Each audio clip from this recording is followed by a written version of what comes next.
Hello, everyone. My name is Shola Abulu.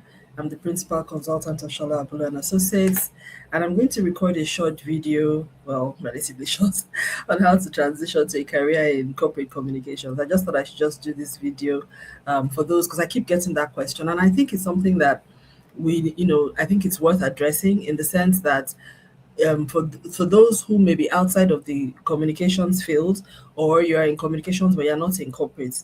And I need to make this point very clearly. Corporate communications is, communications is a broad field. And, on our channels, we're dedicated to sharing understanding about how different and how broad it is. Corporate communications is a segment. I'll do a separate video about the different types of communications. Just watch out for that. But for this one, we're talking about either you're in outside of PR and communications, or you're in digital marketing, or you're in journalism and you want to transition into a career in corporate communications. You have to transition. That's the first thing I wanted to get off straight off the bat. You cannot just wake up one day and say you want to jump into corporate communications. Corporate is, as you can see, this visual here shows a corporate office. Corporate is corporate, so it's communication supporting a corporate entity. It's different from development comms, it's different from faith-based comms, different from political comms, different from public sector comms. So if you want to transition into corporate, in other words, you know what I mean by corporate, either you're banking, finance, energy related, construction, the corporate, private, commercial entities. And when we say corporate, we're talking of an organization that has like a corporate organization, like a board, CEO, and that sort of thing, many hierarchical structures. So you want to support communications in that kind of commercial entity. This is how you do it. And we have 10 steps here. The 10 doesn't mean that you have to go through all the steps. What we're sharing here are the things that we've seen other people do in having to do to transition into that field. I've also seen some communications people believing that, oh, I know communications is the same everywhere. Let me just tell you, communications is not the same everywhere. And I've seen this live. I've seen people try to transition, even when you are a communications person, you have been working agency side. If you are transitioning into corporate, is a big difference. And if you don't understand how that difference is there, you will have issues when you come in. You will really understand because the communications on client side is different from agency side. So you have to understand those kind of dynamics. But even if you are somebody like you're used to communications in even within corporate communications, there are segments. That's what I'm saying. So if you're someone that is used to corporate communications in retail or government relations or public or political setting, it's very different in the corporate setting. There are things that you can get away with in political comms. You cannot try it in corporate comms, and you have to understand that that the risk is different. So anyway, let's just get started. So I'm not saying you have to go through all these 10 steps, but this is like different steps. People's trajectory will be different, and again, it depends on where you are coming from. If of course you're a newbie, you have almost no experience even in the communications field, you may have to do almost all of it. But it's just, and like I said, it's pick and choose the ones that work for you. But you cannot transition. Transitioning is a physical it's not just about, oh, give me a job. It's about transitioning your mental, your skills, your competencies. There's some skills you will have that you can transfer. There's some things that you'll have to learn afresh. So let's just move on into that. I've tried to make it, I'll breeze through it. I'd rather do just high level, and then if you have any questions, you can put it in the comments wherever you're watching this, and then I can respond to those questions. So first of all is seek advice. That's the first thing. And this is part of the advisory process, which is why I'm saying if you have questions, please ask.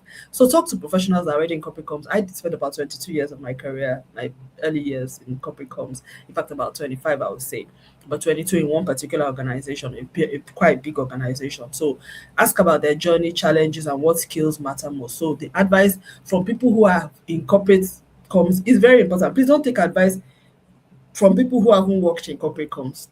They cannot help you. I'm sorry to say. Anybody who hasn't worked in corporate comms cannot advise you really on corporate comms. They can talk to you about comms, but not corporate comms. Are you, please, and no offense taken, just like I too, I cannot go and be advising people about comms in a sector that I haven't done anything in. And even if I'm at the areas where I can speak about is public sector comms, because even though I haven't worked in it, I have sat in an advisory level. But there's some things I really I may not fully understand, and that I recognize that. So political comms, I can speak to a very large extent because I've been involved on that pro bono basis to some extent. But corporate comms, man, my bread and butter, and it is through experience, lived experience. So they will tell you what the journey is, the challenges are, and what the skills that matter most. Because then you can then think about it, whether this is really something, and then where are your own strengths, do your own assessment, what are the weaknesses, where do you need to grow, and all of that. And you sort of think about where you are most likely to pitch yourself. Most of us in corporate comms have worked in only in some sectors. It's very rare to see somebody who has worked corporate comms many sectors, you are either in banking or oil industry related, or telecoms or fintech, or tech, or you are in fast moving consumer goods. It's very rare to find people who cut across. Even for me as a consultant, I find out that the energy sector continues to drag me into a lot of stuff because they recognize that a lot of my corporate comms experience came from the energy sector. Fields that have affinity with energy, or like B2B companies, tend to also, come to me for the same reason. But you know what I mean? For the others, for consulting, the pool is stronger from the areas where it is recognized that I have a lot of my interest. On the training side, people come from different sectors, but on the consulting side, there is a clear bias. For you understand, there's a preference, and whether I like it or not. And in fact, initially when we started as a consultant, I used to try to resist it, but later I just owned it, and I was like, you know what, this is the sector that I got majority of my years of experience. There's no way I mean, before I can build up 22 years anywhere else, if that is recognized and is appreciated, I should embrace it. And with time, maybe other sectors will go in that hope to that level as well. But that's the thing. So number two, learn the spectrum of corporate communications. Corporate communications has broadly internal comms, external communications, crisis management, public and media relations, very key, social media management, stakeholder engagement, brand strategy, reputation management. And this is the thing, every company does corporate comms differently. Every sector does it differently, every company does it differently. But so it's important that you just have the broad spectrum, and then you get the principles, so that when you get into the context, you know how to apply it. Why do I say it's different? For instance, some companies don't really think internal comms is a thing. You get in there, they're doing more of external comms. They may not even do any crisis management at all. They don't even know that such a thing exists. Of course, you as a comms professional, if you come in, you should let them know. But there's some places you come into, crisis management even has. There's some companies I'm aware of that actually have rules, standing rules for crisis management. So, of course, in that kind of company, the practice of communications, corporate comms will be very different because crisis management is a major part of what they do. So it's important that you get a broad spectrum of skills and be generalist in them, so that when you go into whichever sector you find yourself, or still under corporate comms, you can fit in, and then you can then develop more in the areas that are very relevant to the role that you do. So this is the broad spectrum.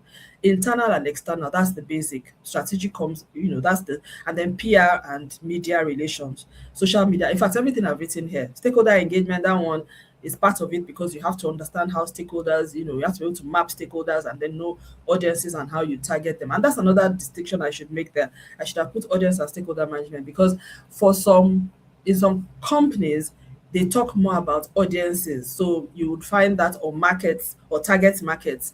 In some companies, like in the energy sector, you will hardly ever hear them saying audience. They were talking about stakeholders. But B2B companies tend to talk about stakeholders. B2C companies tend to talk about consumers or markets or customers. So it's just different. It's the same principles, but the focus and the nuance is different. But it's just good that you understand that, so that you can adjust appropriately as required.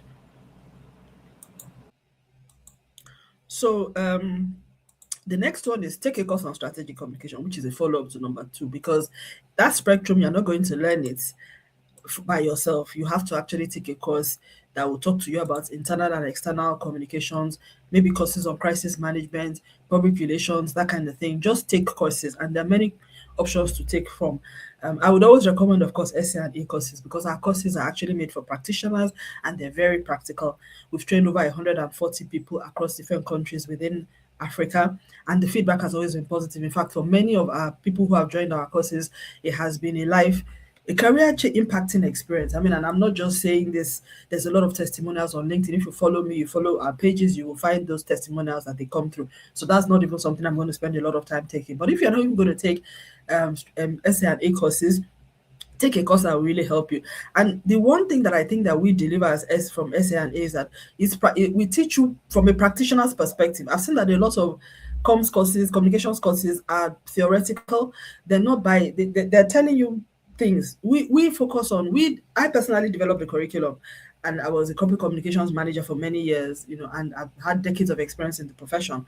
So I made sure that what we developed our curriculum on was on the sort of challenge, on practical challenges. So it's not theoretical. It has theory, it does carry principles and concepts, but it tells you the theories and the principles and the concepts that you need to know to be able to be effective in your role. It is very role based, it's very practical application based. And I think everybody that attends our courses really gets a sense of that. It's something you can literally leave the course today and start applying from that very day. And that's how the curriculum is based. So look for courses, and yeah, and always, you can always message me, if you also want to get some guidance just generally. Our courses cover strategic communications, brand strategy and marketing communications, crisis management, and yeah, political communication. So you can choose from any of those four. Also look elsewhere, but make sure you get what you need. Number four, very important, join a professional network. That is so important, particularly if you still want to transition. Like when I hear people say they're going to transition, how will you transition? We always talk about things within your control and things that are not within your control. Joining a professional network is within your control. Okay, it's true there may be barriers, there may be some maybe membership fees for the international ones that are out of reach for now. But then what about the comms avenue? That is quite low entry. You can enter, almost everybody can be a part of that. So join and participate, and not just join and be a backbencher. Participate when they're having events. Volunteer to support, because those are all the things that add to your CV. It does matter a lot. I remember once when I had to recruit some graduate trainees into my former place of work when I was working there many years ago, and they gave me a bunch of CVs of people who didn't have relevant experience. I kid you not, what made me choose one person over the other was what they had done in their youth service years that seemed to have a stronger correlation with comms than everybody else, because all of them didn't have relevant experience and they were graduate trainees. So that was the pool I was given to choose from. So what you do voluntarily, like for instance, I do a lot of work pro bono, and my pro bono is experience, because if I spend 18 months working pro bono on something, no, you dare not tell me that I don't have that experience. So political communications, I have experience. It was unpaid. I have been involved in it 18 months, and I understand how it goes. And if you give me an assignment to do it, honestly, you will not even be thinking about whether all you'll be seeing is the skills, the competence, and the experience. It won't even occur to you that the issue of whether it was unpaid is not even about it, because you did real solid work. This really helped me a lot in my career. And I see that volunteering, even for me up till now, in anywhere where you need to grow, is for you to find, first of all, take the courses and then look for a place where you can practice what you have learned. Worrying about being paid when you don't have experience is a misplaced priority. Do you understand what I'm saying? When you now have the practical experience, the money will come, and you can use volunteering. And I've seen a lot of people do this, even in some of these professional networks I've mentioned. So attend the events, webinars, and conferences, get involved, support from the back end. When people in those spaces, first of all, you're going to be mixing with a lot of people like this whatever show. So you're putting yourself out there, and many of those people in this our communications profession, I need to also say this: a lot of what we do is about referral. People don't want surprises, because what people hate is to hire somebody, at the end of the day the person doesn't know their left from their right, particularly when it is a role that they need somebody who's going to hit the ground. I mean, I've been in a lot of consulting settings, training settings as well, and what I see is that many comms professionals have to work as sole contributors. There are very few communications jobs that you get, particularly in Nigeria. I don't know how it is in other parts of Africa, but particularly in Nigeria, you will hardly ever have a comms person who knows what they are doing supervising you. You will be the only expert in that space. If you don't know how to get support for your work, if you don't know how to get internal alignment, get leadership approval for things, you will just be there stagnating, looking at your PC every day, not doing any work. If you don't even know how to navigate the complexity of the corporate space, you will be there, and people will just be saying you're not delivering. So you have to have been able to navigate that in a safe space, which of course professional networks, particularly the really, really important international, make sure is one that has a big community, not anyhow one. I don't want to mention some, but in Nigeria, the public relations ones, the ones that are gender based, and also the comms avenue is the one that I will name. So join, attend the physical face-to-face event, be a member, an active member of the community, so that and let people know what your strengths are, contribute, so that when people, like I sometimes often in a situation where people say, oh, we need somebody, can you send us some CVs? But I'm not going to send anybody that I don't know. Whether you're looking for work or not, if I'm not sure of what you can do and I've not seen you do something, I am not going to send your CV just to somebody. No, I'm not going to do that, because people are asking me, saying, is more or less like saying, shall I send us somebody that you have vetted, that you know the person's competency? So I must have worked with you on a project, either paid or unpaid, before I can recommend you. That's exactly the way it is for most people. I just need to let you know. There are two ways in which you can move into comms. One is open-ended vacancies where they throw everything open. A lot of the very good jobs come from referrals where the candidates are shortlisted because nobody wants to sift through that whole mess of when you put out a job and then people, whether they're qualified, they're not qualified, they just jump in. So people would rather fish through a selected pool of vetted CVs. In other words, people that they have already, somebody else has already vetted them and known that these people are actually in the space, they know what they are doing. And I can't overemphasize this. There are communications jobs out there, but a lot of people, I know a lot of companies who want to hire, but they're afraid of making a mistake. So they are delaying the recruitment until they can find the right people. And they don't, because nobody there, it's very easy to bring people in, but you, if you're a company that has a how would I say, you have ethics, you cannot just throw people out. And it is, recruitment error is one of the worst things. I have experienced it myself. Bringing somebody in was not the right fit for the job, particularly when there was a major, there's problem on ground. And I think many times when you're on the applying side, you're just thinking about, oh, when I get in there I will learn. But I've seen this happen so many times. People want to get the job. By the time they come in, they become complacent. They're not willing to put in the work. They expect everybody, you just wonder at some times. And then I've seen cases where people are not pulling their weight. And then when you, as the superior, now wants to exact some whatever, like, okay, if you're not doing this, maybe you will have to make some other changes. The person doesn't want to go. So for me, I don't get that. You don't want to put in what is required, someone else to come and take the opportunity. So that's a little bit funny for me. I hope my Anyway, I hope my internet is still working well. So the next step is volunteering for events and campaigns. I've already said that. Offer to support, if it's in a professional network, even if they're not doing events, offer to support the internal communications of that network. Most professional associations do not have very good, and I mean PR professional associations, they always need help with internal comms. They always need help. So that's one area where you can, because content creation, to post for the LinkedIn page, to post for the Instagram page, to create content for upcoming things, to feature members of the community, coming up with ideas, and you come up with a content calendar campaign, or it's always a thing. Or even just checking in with members, just coming up with initiatives that can help the community grow more. And this is all part of communications, organizational communication. So offer for all those things and let you know, and submit yourself to supervision by the people that you have met there so that you can build real life practical experience. Another thing about the leaders of those networks, that they know a lot of people. And if you show yourself well in that space, they can recommend you. Believe you me, those people have, I can tell you this because I know how I reach out to some of them sometimes when I need people for certain roles. So that is the one secret that nobody will tell you. Do you understand? A lot of things are done in this our sector based on trust, If you do not enter that trusted space, there are some opportunities you will not get. That's just it. Even I, as a consultant, 30 something years in, a lot of the spaces that I'm called into is based on trust. Because if you have a relationship that is very valuable to you at a senior corporate level, you're going to bring in somebody that will not misuse that opportunity, that is not going to now reflect badly on your own reputation. You're looking for someone that people will be like, oh, thank you for that person that you sent to me. And maybe, that will now be a plus for you and even more opportunities for the person that even recommended you. So let's just keep that in mind. And I'm really open to your questions on this.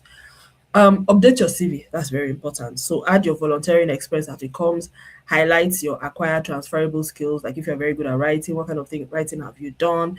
In press releases, campaign material, content creation. Do not build a comp strategy from scratch.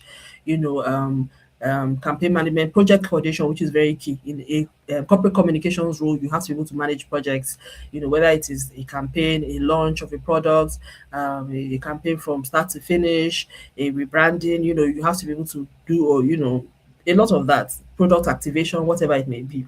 But be transparent and authentic and truthful in your updates. I think many people these days, and all this ChatGPT, letting ChatGPT write your CV for you, well, it's up to you. Because whether you will call ChatGPT to come and do the job for you, you really explain to me.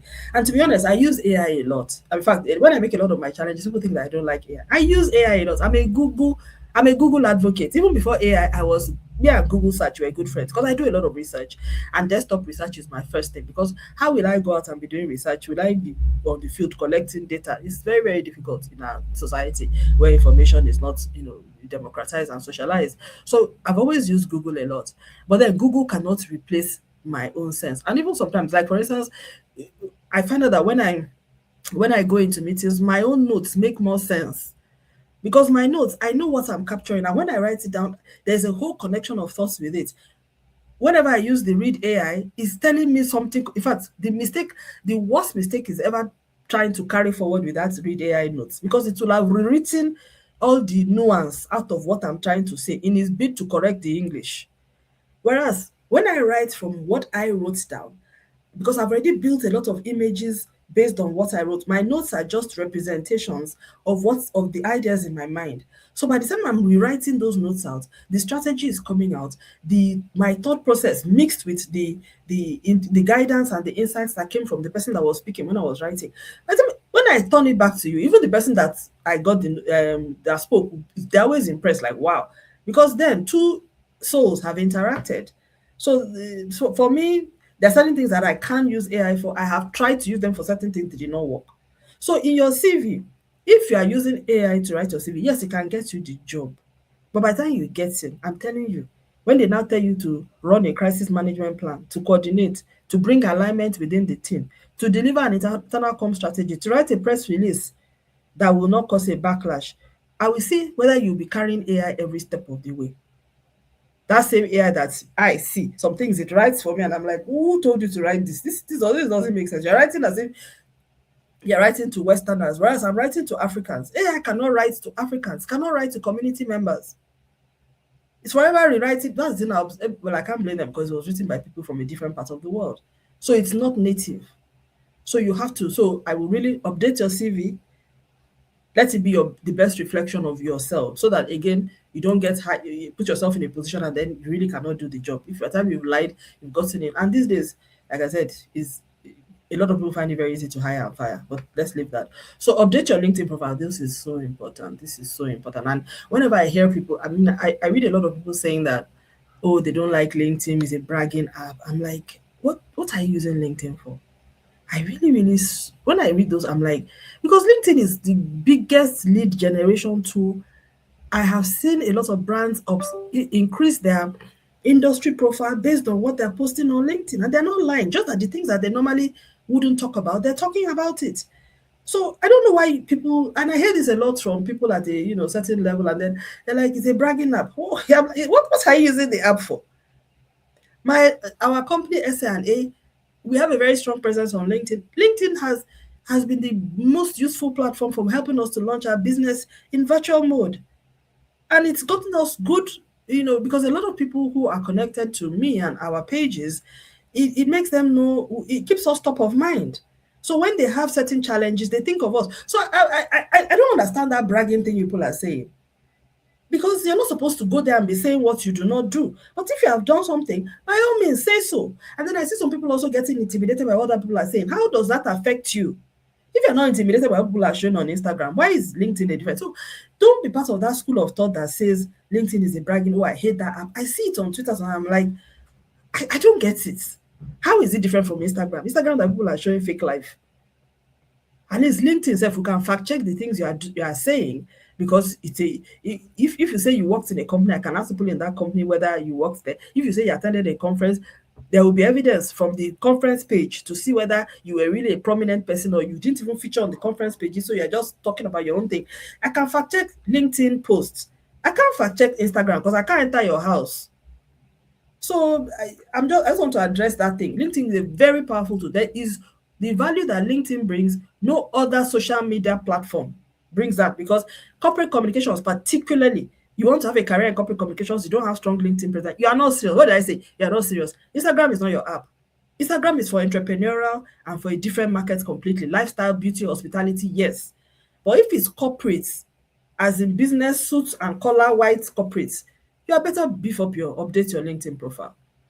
And particularly if you want to transition, because if I go to your pages and I don't see any passion for communication, because even I'm telling you as a communications consultant now, I have seen the difference between when I have people I've seen the difference between when you hire people based on their passion and when you hire people simply because they have skills that you think they can transfer to what you want them to do.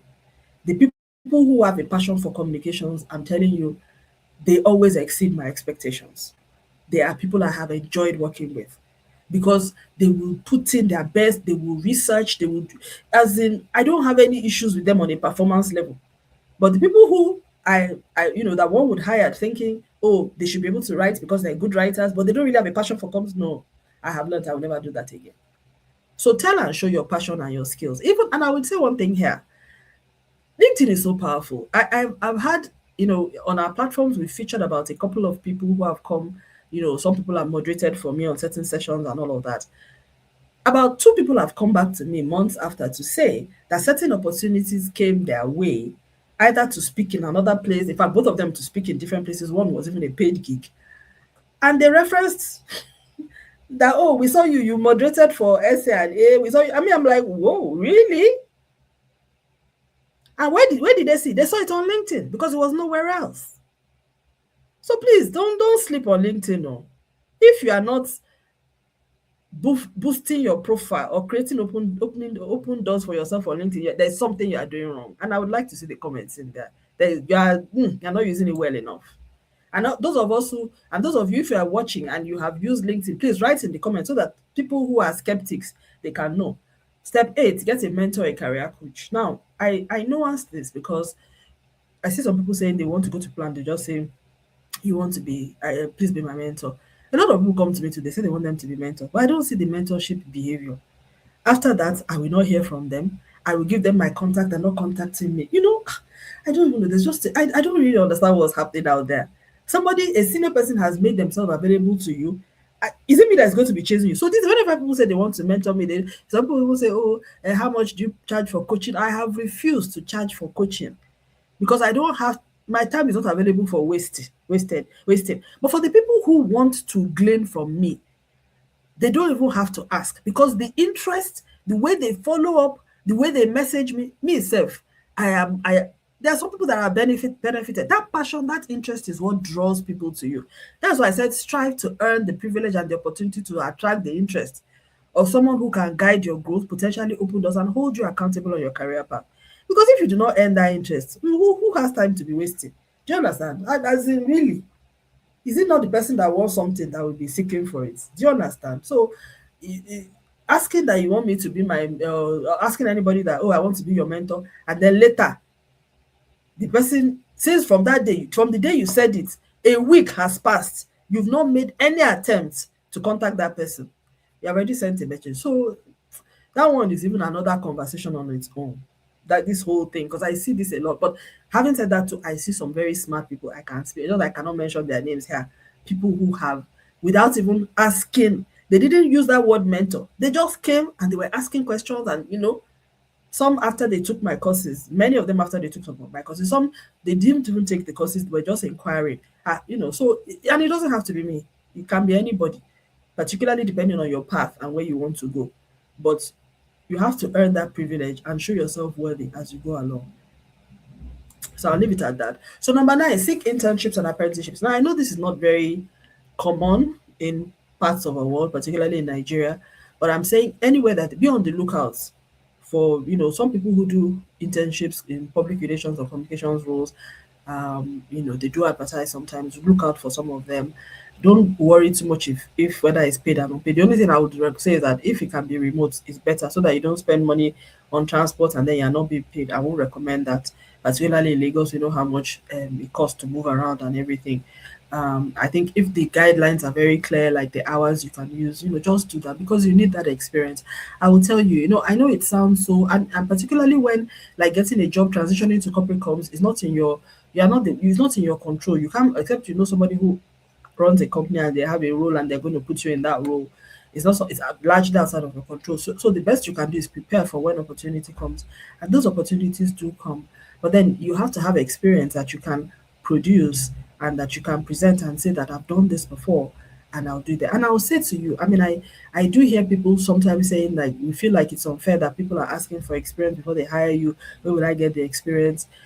And I also say that yes, that's true to a very large extent in most parts of the world. That's why they have apprenticeships, but we don't really have that here. Although it's few companies have them.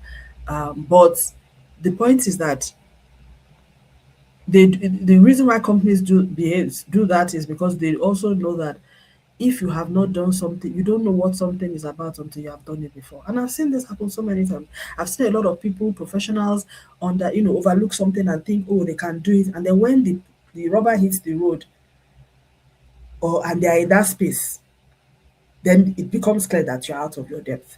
I've seen that happen sometimes, even in ordinary presentation with senior leaders, where the person loses their composure. And then you now realize that, oh my goodness, but on your CV, you said so many wonderful things that made it look like you are comfortable in leadership spaces, you can hold your own, you know how to present, you know how to advocate, you know how to influence, because a huge part of communications is being able to present your pitch or your strategy and be challenged and have it torn apart by senior leaders. So if you're not able to do that, that already tells me something about where you have gotten to in your journey. But if you have already made yourself look like you can do it, and for many of us, why I say apprenticeship, that you need to see other people do it before you can do it well. I'm telling you, forget whether you're a public speaker. Being able to crack jokes as an MC is not the same as making a pitch in front of senior or standing in a boardroom and talking to people with collective 200 years experience between them and moving them from where they are, the position that is very far, to this side. People who are anti-communication. You know what I'm saying? So it's experience. Nobody is born with it. Don't tell me. Nobody is born with the skill. You have to learn. So any opportunity that you are at, when I say apprenticeship, I mean to watch people do things the same way in many vocations, like even in medical school, really, almost every profession. You go through that time of vocation, law school, accounting, you do it. Because if you do not see a more experienced person doing something, you can then learn that this is, oh, if I do this, I will do it. You can modernize, you can adapt. But I'm telling you, in communications, there's a period of apprenticeship, whether you are aware of it or not. And it does matter, because at the end of the day, like I said, when there are certain situations you'll be exposed to, it will be obvious whether you have been in this room before or not, or in this kind of room before or not. So the more you can be in situations that simulate that experience for you, the better for you. If you can be part of lead boards of some of these professional networks or whatever, or support somebody as an assistant. If you know of a leader of a workshop, tell the person that what can I do for you? Can I be your business assistant? Can I be your this? So that you get involved in that person's space. Certain meetings, the person will carry you. That's part of apprenticeship. Even it doesn't have to be formal, it can be an informal arrangement. And also raise it within your professional network, that can we begin to set up an apprenticeship thing. If there's a structure for it, in fact, many of these professional networks have the gravitas to be able to put it together. But they will not do that if people do not ask for it and they do not say that you'll be serious with it. Nobody's going to put up a structure that nobody's going to use. So the final step here is, after you've done at least a lot of that, then you start looking for the corporate communications roles. Focus on your strength areas, the areas that you build skills, competencies along the lines that I've written in the other slides. Apply for roles that match your skills. It could be in writing, communication strategy, or PR program delivery, media relations, or internal comms.